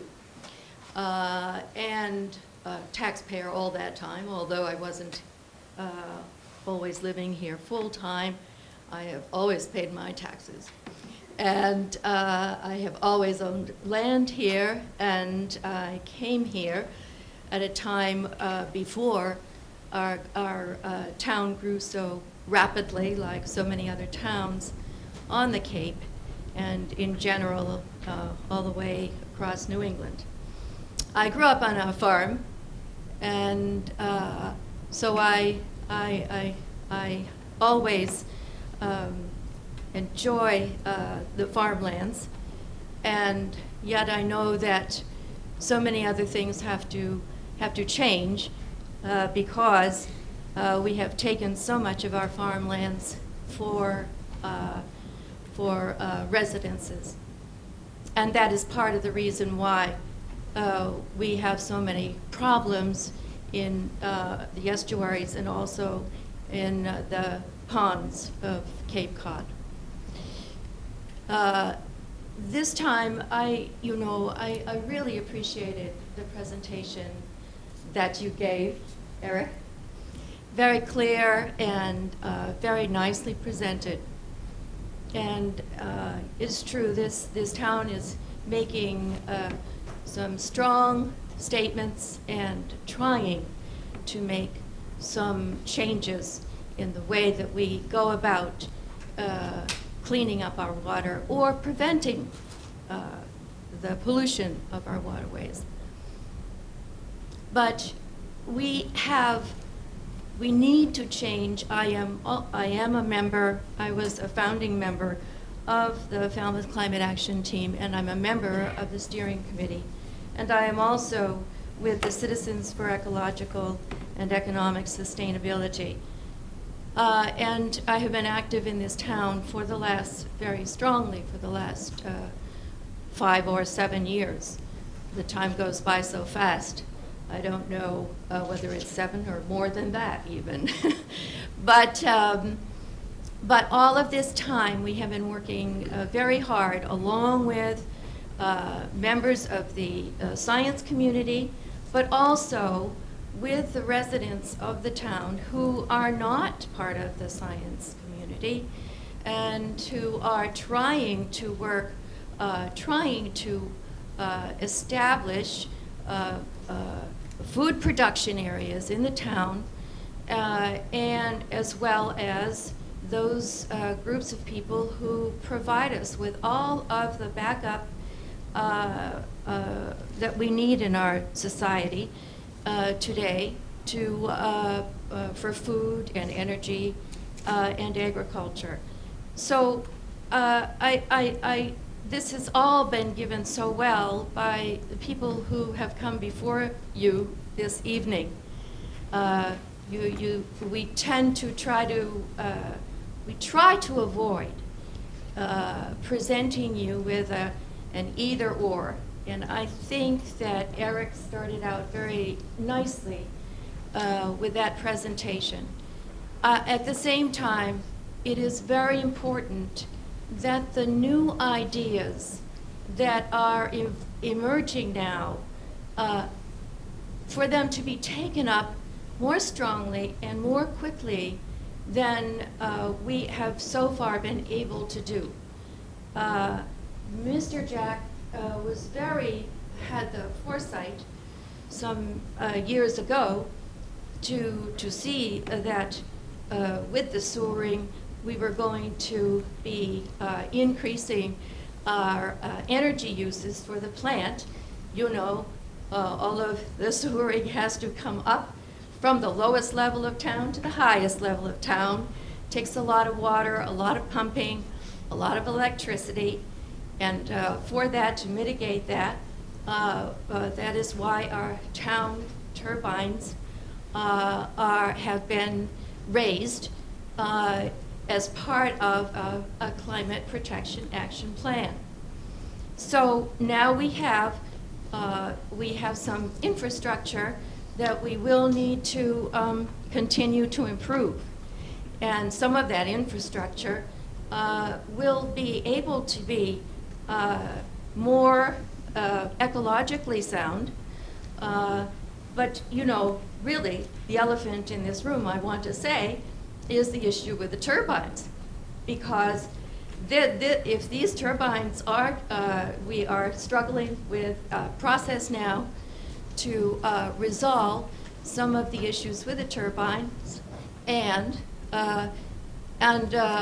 if those turbines do not continue running and running properly and running 24/7, then that reduces our flexibility in this town to deal with the sewering, if that is the choice, or other issues in our town to make it ecologically and economically sustainable. So I urge you to think about this, to help us to think about this comprehensive wastewater management plan with a more thoughtful and stronger way than you will see in the plan that you have been presented. I know it's a very difficult time in our society.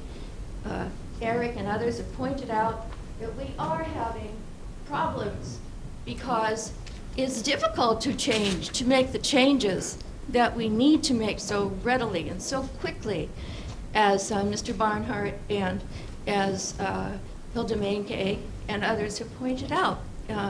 So let's move forward, and I urge you to help us in this and allow us to give you some of the other information that could be inserted in this comprehensive plan before it goes forward. So thank you very much for your time. Thank you. there anybody in the public who would like to speak and who has not had the opportunity to do so yet? Why don't we take it back to the subcommittee for questions at this point? We'll start down with Mary Pat if she has any, and proceed this way. I don't have any questions at this time. Thank you.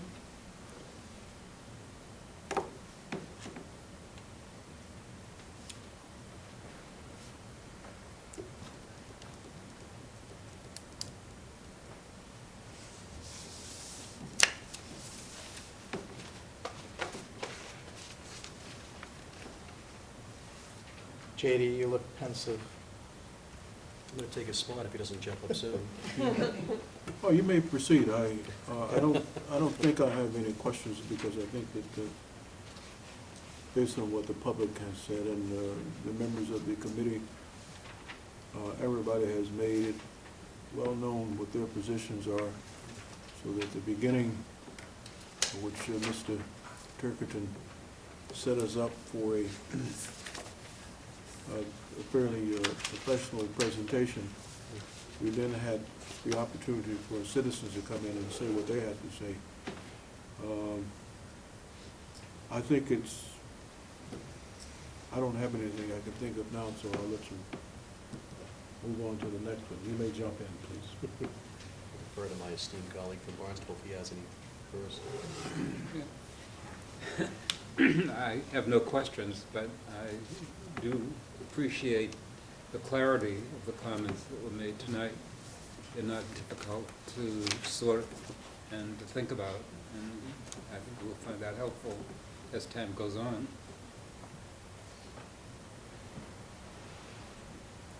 My turn? Thank you very much for the opportunity, and thank you very much for the presentation, Eric. Excellent job, and the members of the working groups associated. Thank you very much for what's obviously a yeoman's effort in pulling this together. I'd like to say, on first pass of the presentation, I think it's aggressive in a positive way, and I think it's exciting to see the town of Falmouth leading the charge in an area that needs serious attention. Not all parties agree, but I think the conversation we've been having at the commission for many years now that I've been on revolves around nitrogen and the serious issues associated with it. I would also submit that I think other comments that have revolved around, there are other pressing issues associated with wastewater management, phosphorus being one of them, other areas that we need to look at in terms of where we dispose of them. But I applaud you on taking a very strong positive step in the right direction. I think it's an excellent effort, but I would say that buttressed by the comments I've heard here tonight, sounds like there's an opportunity to further improve and refine the plan, maybe make possible additions to it. So as we move forward with the process, it'll be interesting to see how we can try to marry some of those concerns together in a way that's mutually beneficial. So I want to thank the other parties that have come forward with comments with regard to some of the other issues that weren't covered here. And although Mr. Barnhart pointed out it's not completely comprehensive, I'd agree with you. But I think they're making a step in the right direction. I think we would probably agree in that they're moving in the right direction, but more work could be done. I do have a couple of specific questions, though. Mr. Zweig had indicated in your comments that although the magic in this formula is that the burden's not going to be shifted as a tax-wide burden, it will be passed along to certain local abutters as betterments, and I wondered if we had any kind of a number associated with what those betterments may range. I don't know who wants to speak to that. If you want to, Mr. Zweig, or Eric, or someone else wants to speak to that? I'm just a little concerned about what is going to be the cost to certain constituents and what that might look like. We don't have firm numbers yet as to the cost per household. Earlier estimates were in the neighborhood of $25,000 per household. Now the question of betterments would be how much of that you would want the homeowner to pay, and that's whether it's half or a quarter or none or 100%. It could be any of those possibilities. That's a decision that will be made by the Board of Selectmen and brought to the town meeting in April, but it hasn't been made now. Thank you. Excuse me. Hello? Yeah. Hello? We'd heard some other conflicting information, didn't we? Yeah. Yeah, I heard go ahead. 1,800. Is the $1,800 per individual or per household? Or? That was his number, not my number. Okay. No. That was his number. It was from the I think it was from someone on the 208 committee. No. It was Mr. It Dow. was their consultant, Robert Salick. He was Bob gave Seeley, a that's right. presentation. He's not our consultant, he's your consultant. Okay, thank you. Let's run questions through the chair, myself, but thank you for clarifying that. Okay, then, 'cause my question is that you certainly don't want to sneak up on the citizens and come in with a betterment that they haven't been made aware of. And if the betterment is 25K, then someone needs to talk about how long will it be coming to them. Is it 10 years, 20 years, 30 years? And I would think that if you're going to wait until April to say something about this, you may get a big surprise when they go to vote, because people don't like to be surprised with the financial obligations. I'm glad you asked that question. Obviously, the percentage of the betterment is the key question here. If the total cost per household is $25,000, and that's just a guess, and the betterment was $50,000, then you'd be saying to the homeowner, you're taking on a burden of $12,500. How you pay it and how long you get to pay it and what interest rate you pay are all questions that the town of Falmouth has actually already addressed at its last town meeting. The town meeting adopted an article just a couple of weeks ago that said the town can, the homeowner, whatever the burden on the homeowner is going to be, you can spread it out over 30 years instead of 20. You can do it for as little as 0 interest. If we get a 0 interest loan from the state, the town selectmen will be able to say it's a 0 interest to the homeowner. You could spread it out over 4 quarters each year instead of having to pay it once a year. We have several elements that the town meeting just adopted, without even knowing the betterment amount or the percentage, to make it easier on the homeowner when the time comes to have a betterment. But again, until you know the total cost per household, and until the selectmen and the town meeting decide how much the betterment should be, you really can't come up with a real number that means anything to anybody. It is, as Mr. Zweig pointed out, an interesting neighborhood with a fair amount of lower income people there. A lot of that's because they're renters. And they aren't actually the homeowner, they're renting, so they show up in the census as low income, but someone else owns the house and someone else will pay the betterment when there is a house. The other factor here is, interestingly enough, is you look at a lot of these houses in the Mara Vista area, in particular, the northern part, away from the waterfront, they're actually quite modest houses. On the waterfront, they're very elaborate and expensive houses. And so you have this mix of property values almost cheek by jowl, as it were, which is not unusual in other parts of the Cape. So it's hard to generalize about the impact on the homeowners. First of all, we don't know how much it is. Second of all, we don't know how much we're going to ask them to pay. And we don't know how they can spread it out, and we don't know whether they own the house, don't own the house, rent the house. A lot of factors go into this, but the town's goal in all this is to make it as low as possible, the annual payment for any homeowner in this area. And we've taken, as I say, several major steps already to make that happen. Excuse me. Yes, I have a question for you, Eric. I appreciated your report very much. Thank you. But in turn, I heard also there is an area where there were a lot of smaller homes, and this sort of, I got the idea that there had not been much communication with those homes and others. And I wondered whether your committee or some group in the town is going to reach out and try to have focus groups, or so people can be talking about this? Well, we have actually had more outreach than you may have heard from others. On the Echo toilet piece in particular, in last year's water bill, we sent out a notice to everybody in town saying, here's an opportunity for you if you want to be part of this experiment. The town will give you $5,000, pump out your septic tank as an incentive to join the Echo toilet thing. So that was a serious reach out. We've had meetings with people in the we had a public meeting in this very room before the town meeting last year, when we ran ads in the paper and reached out to the Falmouth Heights Mara Vista Association and to the T-Ticket Association, and those are the two main civic groups in that area. They came in good numbers, and the feedback we have been getting is the town should have done this 30 years ago. Because these people, remember, they're living on 5,000 square foot lots. What that means is, if you want to add a bedroom, you can't, because there's not enough room to put a Title V system on your lot. If you want to build a garage, there's no room, because you have, your leaching field is under the area where you want your garage.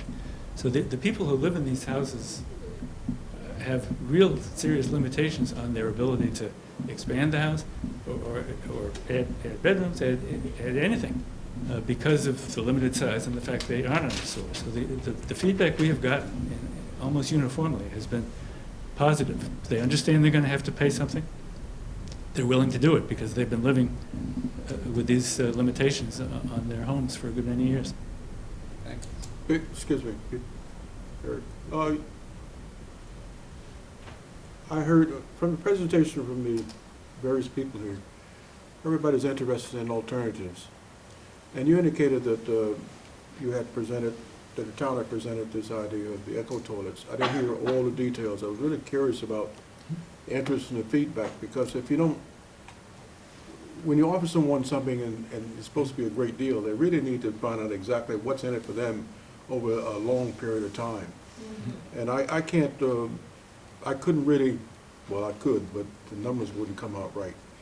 But I was really curious, what kind of feedback did you get from someone? Did they ask you and say, you know, if I put these things in, you said $5,000, but maybe I need $10,000, you know, what is it gonna do for me? And what are the benefits to the community? And so on and so on. I just didn't hear that there were benefits that were laid out and everyone had a chance to evaluate. If I can, I'd like to refer this one to Sia Karplus, who is our committee's consultant on these matters. She has personally dealt with every person in town, and it's about 135 of them, who expressed an interest in having an echo toilet in their house. She has personally visited every house where there is an echo toilet. She's worked with every contractor. She has been to the plumbing board. She's the one to answer this question. But wait, you said 135, but how many total would be impacted by it? Well, 135 expressed interest. Five have actually gone to the point of installing them. In this area, I mean, was there 5,000, 2,000, 4,000? What's, I'm trying to understand. In this area that we're sewering? Yeah, no, the people that would actually be eligible for this eco toilet. Well, anybody in town who was willing to put in echo toilets and take out the current toilets that they have is eligible for this $5,000. Okay, so it's all of the households. How many? How many households? How many houses in Falmouth? 20,000 houses. 20,000 households, okay. Yeah.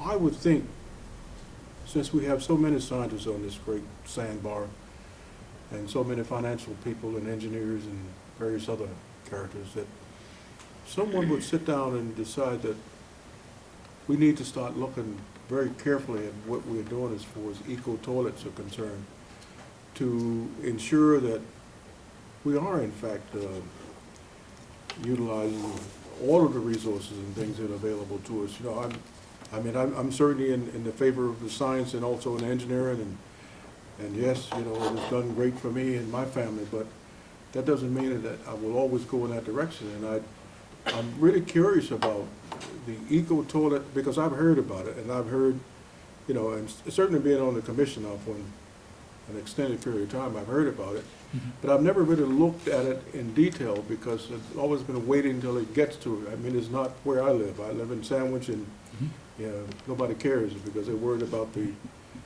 beaches disappearing, you know, that they don't exist anymore. But sure, this is a major concern of ours, and we don't, you know, I certainly want to see it fixed, but I also see waters that I used to see here when I first came to this beautiful place, and they don't exist anymore. And I can remember going in places down in Pompanesett Beach when, you know, when it was, the water was clear. Now when you go there in the summertime, you know, there's some funny stuff on the top of the water. But it turns out it's not as dangerous as it looked, but it's not so nice you don't want to put your foot in it.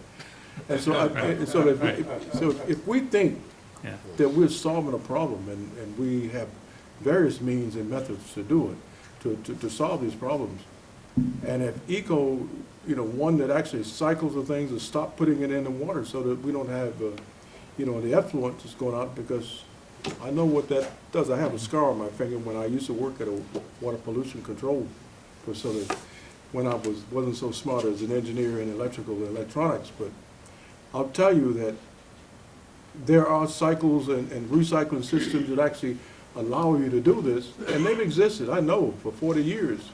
But the people are just not interested unless they get some clear idea what are the benefits, what is it for them. And that's what I'm really curious about, because in fact we're on this commission, and these people have spent a lot of their valuable time listening and getting involved in these committees, and you have, and so you don't want to see that as a waste of time, because when it leaves here and we put together our report and send it off to MEPA, then, you know, they'll look at the things, oh, that looks pretty good, you know, yeah, go ahead, give them the deals. Meanwhile, everybody's saying, well, what about eco toilets? Oh, do they really work? Maybe we should be giving people more money to do things that in fact they will help to solve this problem. Or maybe there are other things, you know.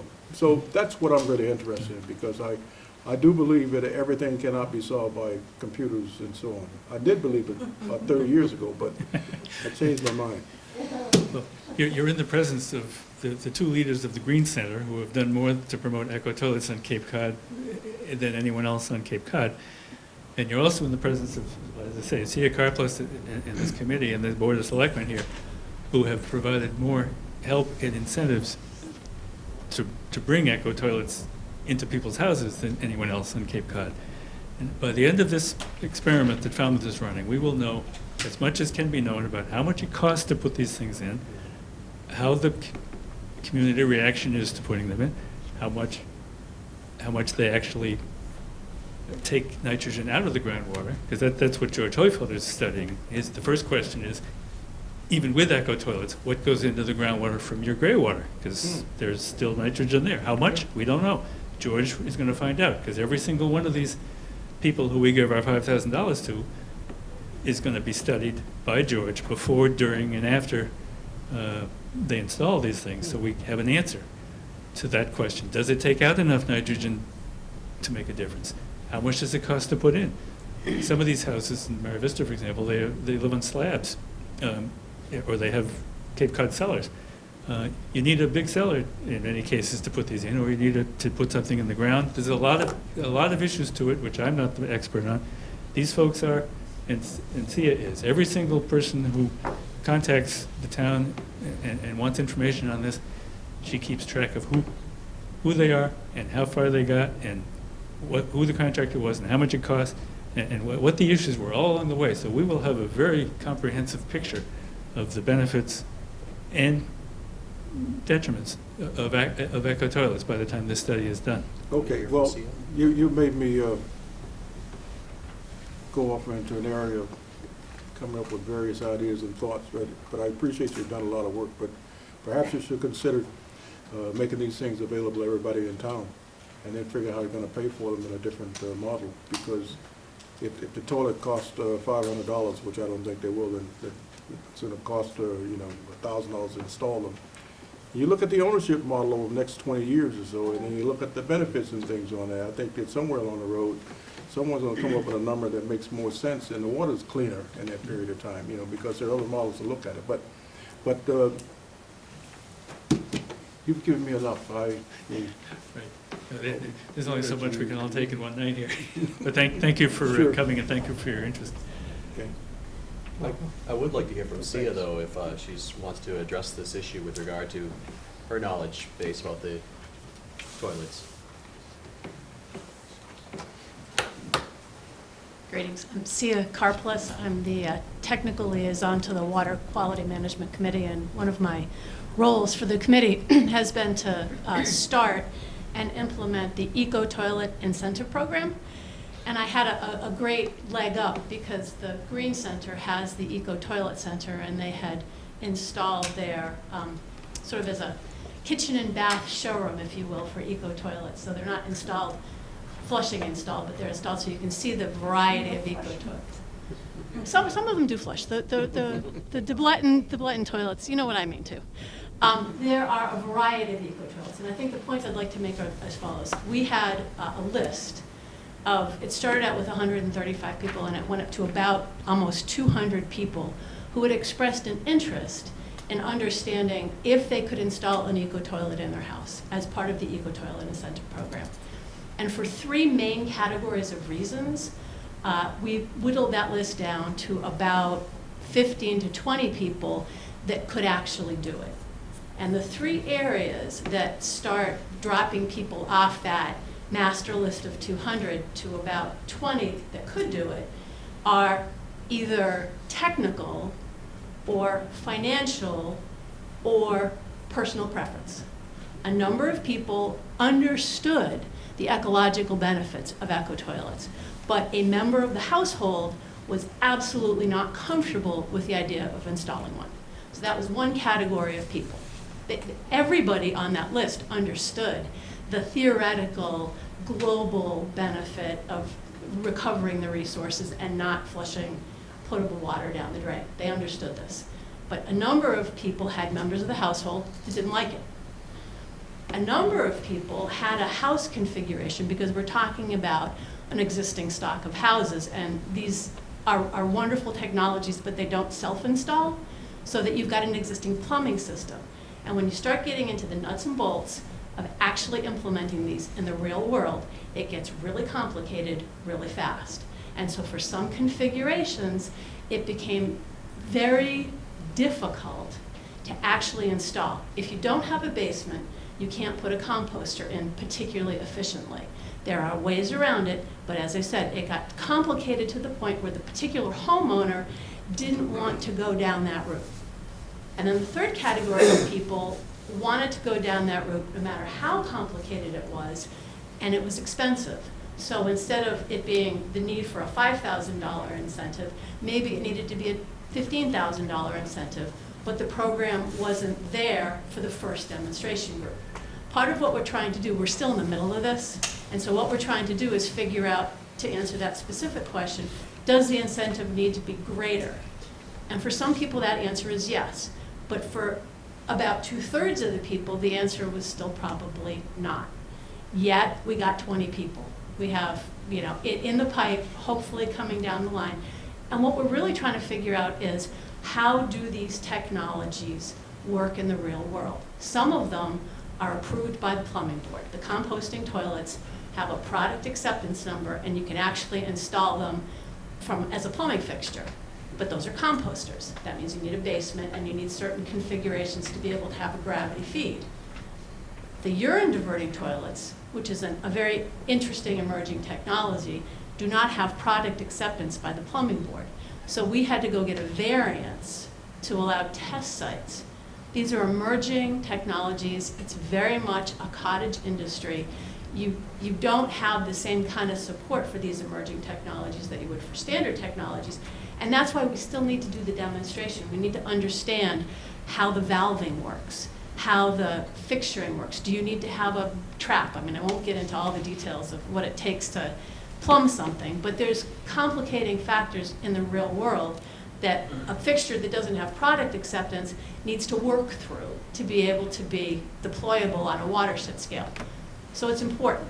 There are certain reasons why people are doing it. There are certain reasons why people would have a very hard time retrofitting their house with them. And at the end of the day, we're hoping to understand what needs to happen for this technology to mature to the level where it could. But that does take time. Yeah, I appreciate your extensive explanation of that, but I'll tell you that there's a side of people doing things that it's fun to solve the problem. And you pointed out that there are various iterations that makes it difficult because you don't have something in the basement. But I'll tell you, that they're thinking people who know how to fix these problems. And it's one that wakes you up in the morning at 6 o'clock because you want to go there, and solve a problem.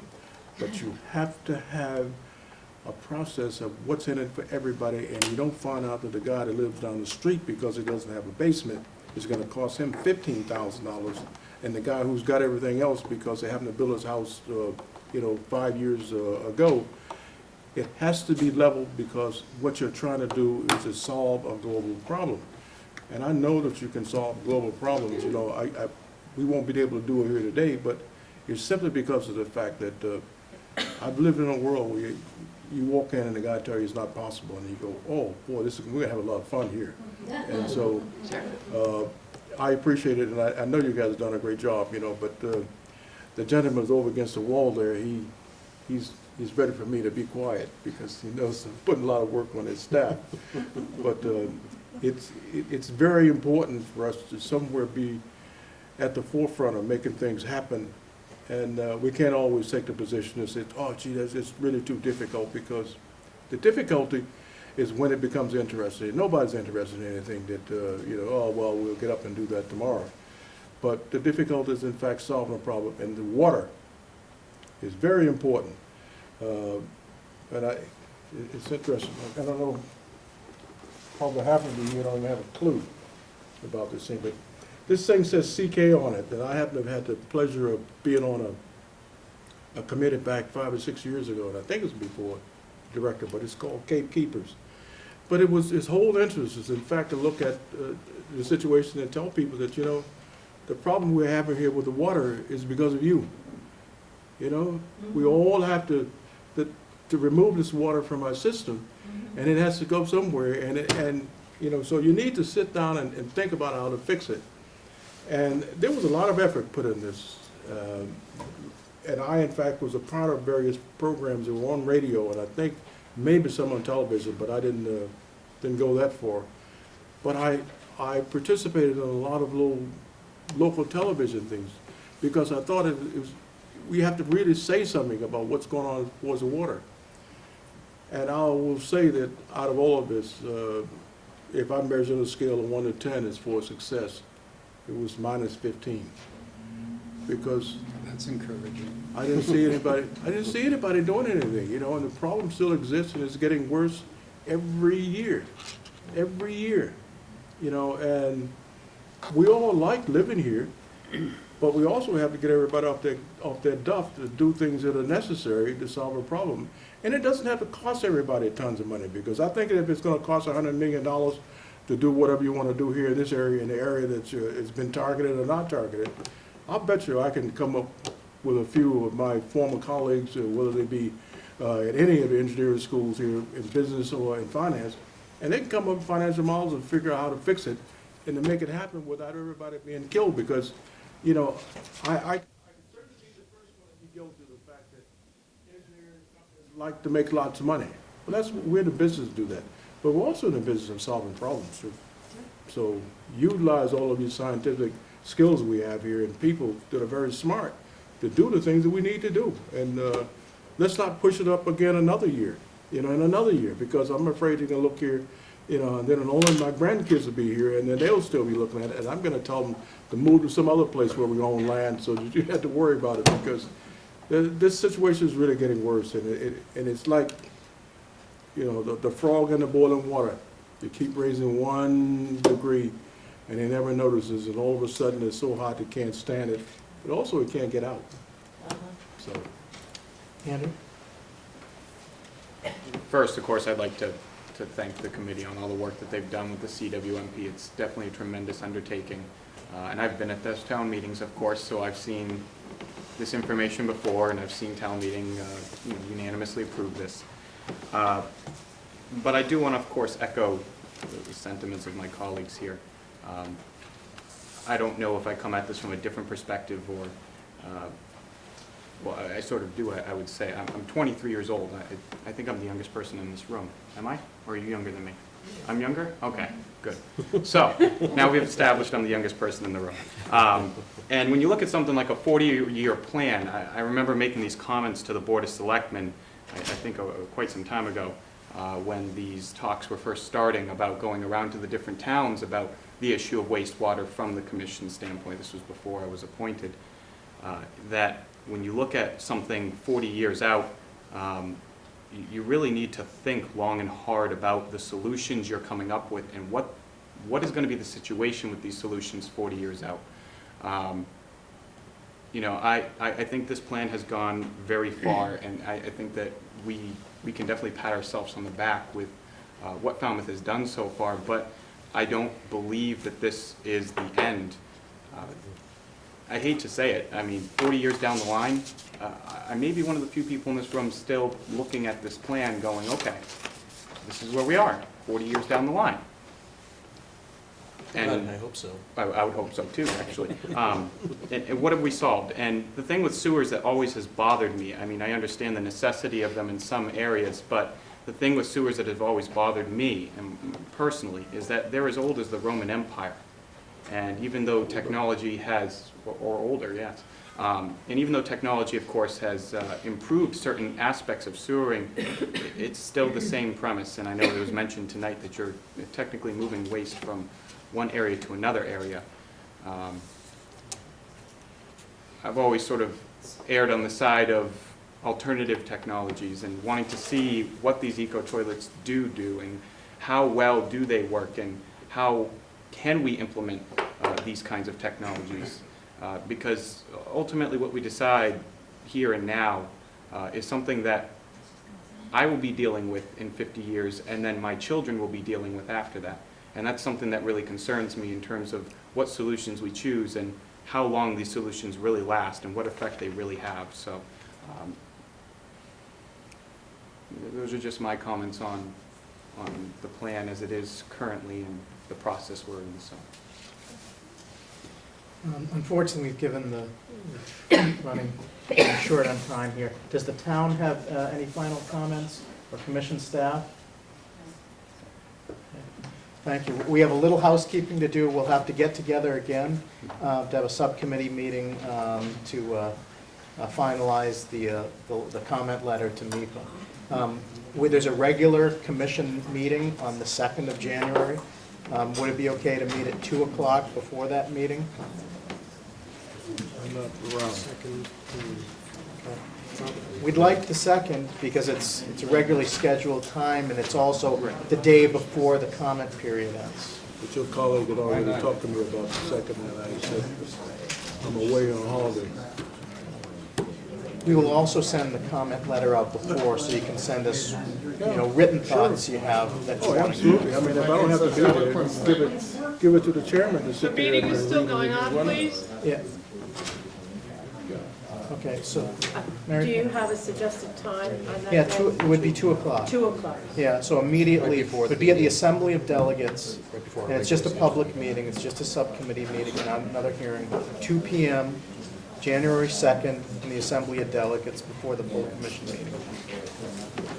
How many we got that can potentially make it? 1, 2, 3, 4, 4. Okay. Well, why don't we, You want a motion to close the hearing? yeah, why don't we have a motion to close the public hearing? So moved. Second. And then we will have a motion to adjourn the meeting here. So moved. Second. All right, all those in favor? Aye. All right. Thank you.